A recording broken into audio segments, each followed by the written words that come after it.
नमस्कार मित्रों, मैं आपका ज्योतिष मित्र विजय तिवारी फिर आपके समक्ष एक बार नया वीडियो प्रस्तुत कर रहा हूँ। मित्रों, हमारा देश पर्वों और धार्मिक कृत्यों का एक बहुत बड़ा स्थान है, जहाँ पर हर माह हर तिथि को कुछ न कुछ बड़ा त्यौहार होता है और बड़े ही सद्भाव से सभी के द्वारा मनाया जाता है। तो मित्रों, अभी नवरात्रों का समापन हुआ ही है, विजयदशमी का समापन हुआ ही है, साथ ही में अब नया पर्व शरद पूर्णिमा, क्योंकि शरद ऋतु चल रही है और शरद ऋतु के आगमन के पश्चात जब पूर्णिमा का अवसर होता है तो शरद पूर्णिमा का त्यौहार मनाया जाता है। ऐसा शास्त्रों में कहा गया है कि शरद पूर्णिमा में वर्ष का सबसे बड़ा चंद्रमा दिखाई देता है। चंद्रमा की जो 16 कलाएं हैं वो पूर्णता से इसी दिन ही दिखती हैं, यानी कि साल में सभी पूर्णमासियों से सबसे बड़ा चंद्रमा 16 कला पूर्ण शरद ऋतु को शरद पूर्णिमा को ही दिखाई देता है। तो इस वर्ष 2022 में शरद पूर्णिमा 9 अक्टूबर को आ रही है। सभी भक्तजन इस शुभ अवसर का लाभ उठा सकते हैं। इस शुभ अवसर के पीछे बहुत सारे रहस्य छिपे हैं। उन रहस्यों में सबसे पहला रहस्य कि त्रेता युग में भगवान श्री राम का जब जन्म हुआ था, भगवान विष्णु के रूप थे वो, और भगवान विष्णु के अनुसार ही वे 12 कला पूर्ण थे, यानी 12 कला पूर्ण के भगवान विष्णु थे। और भगवान श्री राम भी मर्यादा पुरुषोत्तम कहलाए और 12 कला पूर्ण जो है वो उन्होंने जीवन जिया।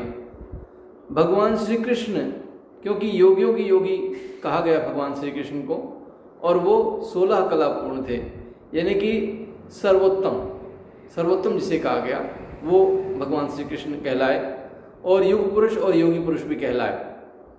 तो वर्ष का सबसे बड़ा चंद्रमा 16 कला पूर्ण का जो चंद्रमा है वो शरद ऋतु में शरद पूर्णिमा को ही होता है।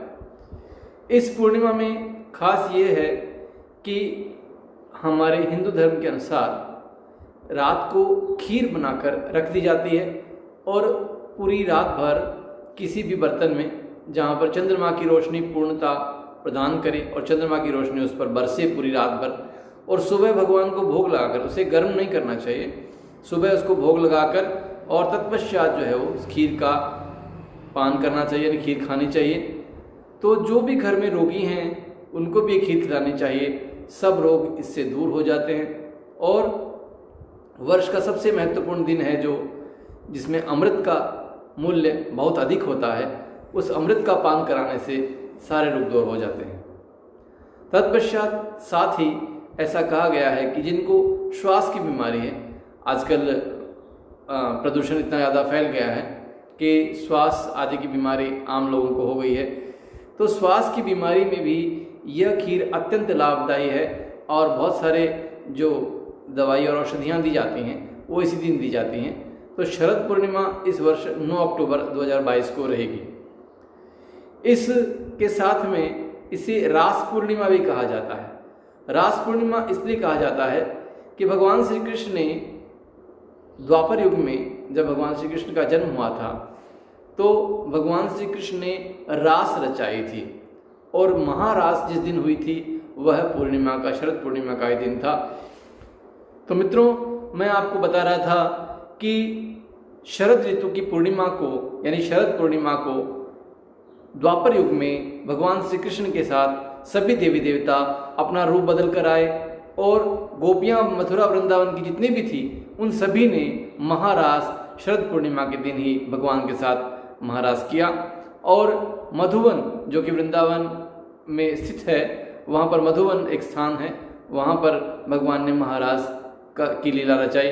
तो यही दिन बड़ा शुभ है और अमृत तत्व जिस दिन पूरी पृथ्वी पर बरसता है उस दिन हमें उसका पान करना चाहिए और हमारे जीवन में अमृत बरसे, ऐसे ही हमें आकांक्षा करनी चाहिए।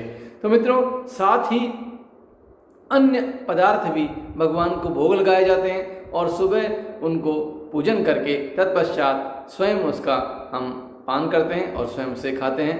तो शरद पूर्णिमा का दिन बड़ा ही कीमती और बड़ा ही लाभदायी रहता है। साथ ही मैं आपको बता दूं कि शरद पूर्णिमा कब से प्रारंभ होगी और कब समाप्त होगी। तो 8 अक्टूबर को रात्रि को लगभग 3:45 बजे पूर्णिमा तिथि प्रारंभ होगी और अगले दिन यानी कि 9 अक्टूबर को रात्रि को 2:25 तक जो है वो शरद पूर्णिमा रहेगी। उस शरद पूर्णिमा का आप लाभ उठा सकते हैं। जो लोग व्रत करते हैं उन्हें व्रत करना चाहिए और अगले दिन प्रातः सूर्योदय का दर्शन करने के पश्चात भगवान को भोग लगाकर उस प्रसाद का भोग लेना चाहिए। मित्रों, शास्त्रों में कहा गया है कि उड़ीसा और पश्चिमी बंगाल में इसे कोजागरी लक्ष्मी पूर्णिमा के रूप में मनाया जाता है। इस दिन अविवाहित जो बालिकाएं हैं वो भगवान सूर्य नारायण की और चंद्रमा की दोनों की पूजा करती हैं और अपने मन चाहे वर की कामना करती हैं। अगर मन चाहे वर की कामना करनी है तो इस दिन व्रत और उपवास किया जाता है और तन्मयता से और मन लगाकर ध्यान लगाकर इस दिन पूजा की जाए तो उनके अभिष्ट वर की प्राप्ति होती है।